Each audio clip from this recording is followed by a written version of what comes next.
Chapters 14 and 15 talk about carbohydrate metabolism and the general trends of control over metabolism that we see in our body. And I've kind of combined them together because there are a lot of things in chapter 15 that basically deal with regulation of specific pathways. And I like to introduce the regulation while I'm actually talking about the pathways at times. So as a result, all of this is going to get integrated into one unit in a sense, but I'm going to be taking elements from both chapters, combining them together. So we'll start off, most of the content at first will be from chapter 14, looking at glycolysis and gluconeogenesis. So in terms of looking at the overall carbohydrate pathways that we're going to be seeing, they all start with glucose. And we look at glucose, for example, converting it to pyruvate. This is the pathway of glycolysis. We can also take glucose and convert it into glycogen. And if you're a plant, you convert it into starch or sucrose. We store glycogen for later use.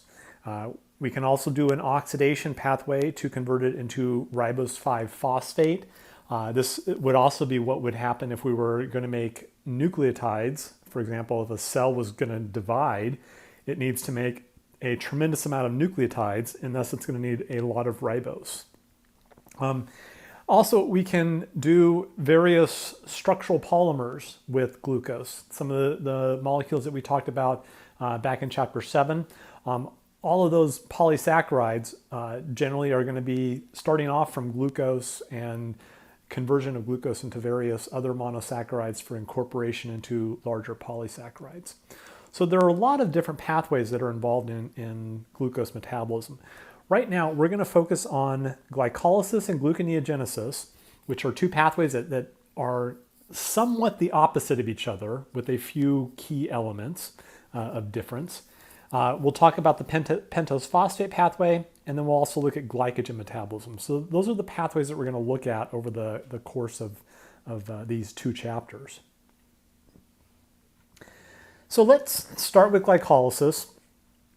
And basically, glycolysis is a pathway that we see in pretty much every cell. At least every human cell has the capacity to run glycolysis. Most living cells in the world have the ability to run glycolysis.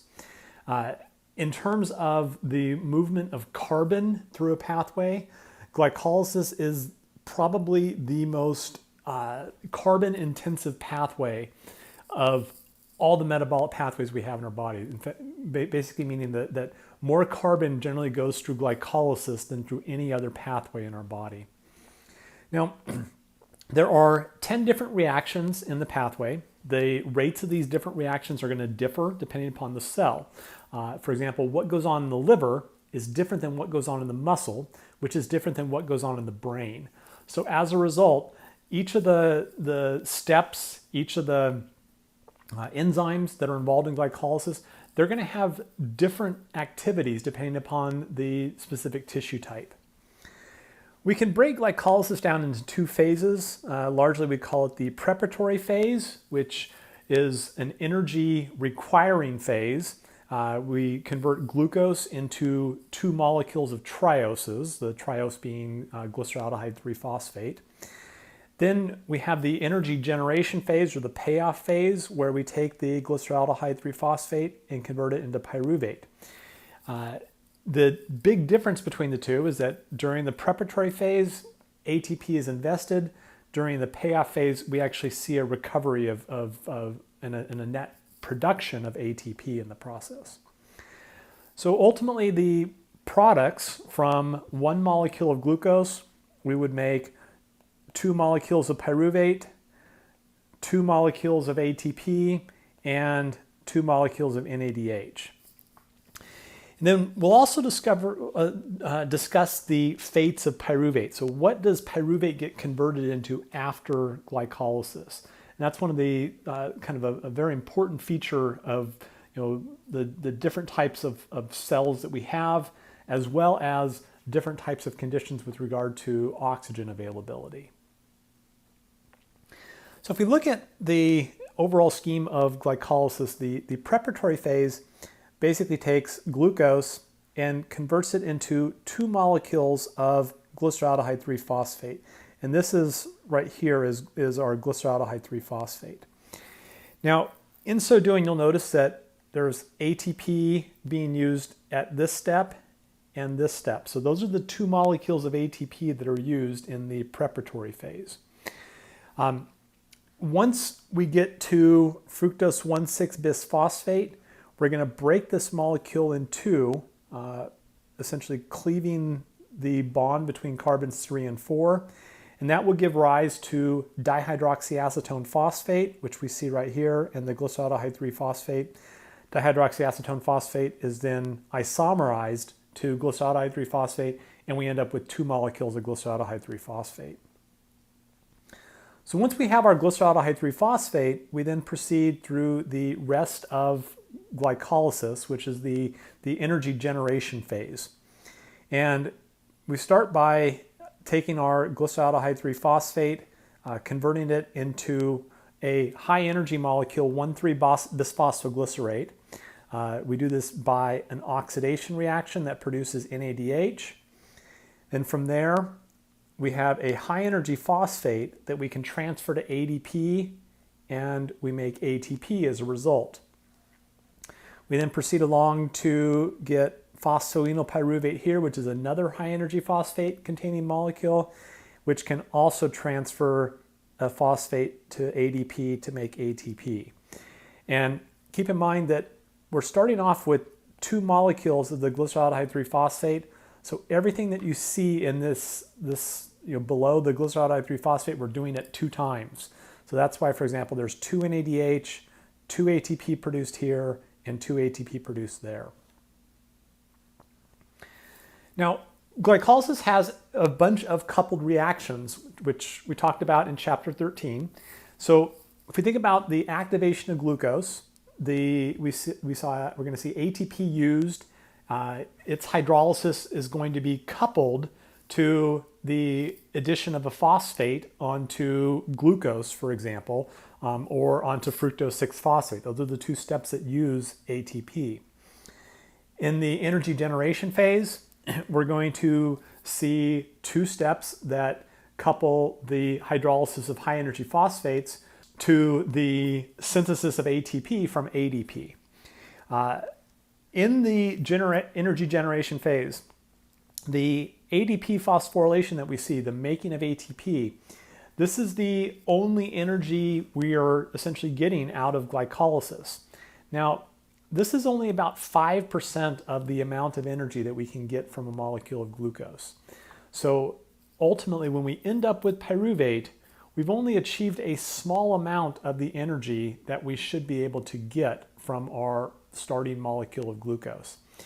And that will take us into eventually the citric acid cycle, where we will see a tremendous yield of energy, because that's where we're actually going to start doing a large number of oxidation reactions. Glycolysis, there's 1 oxidation reaction.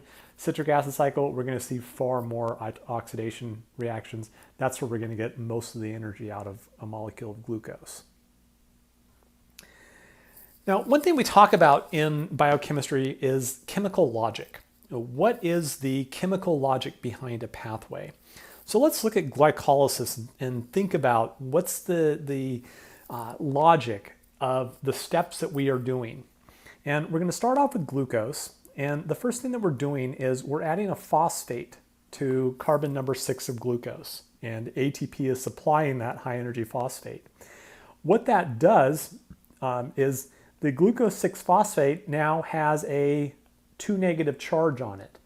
That 2 negative charge is effectively going to trap our glucose metabolite inside the cell, preventing glucose from escaping back outside the cell. Because if we eventually get to the point where glucose in the blood is low, glucose is going to want to move across the membrane out into the bloodstream.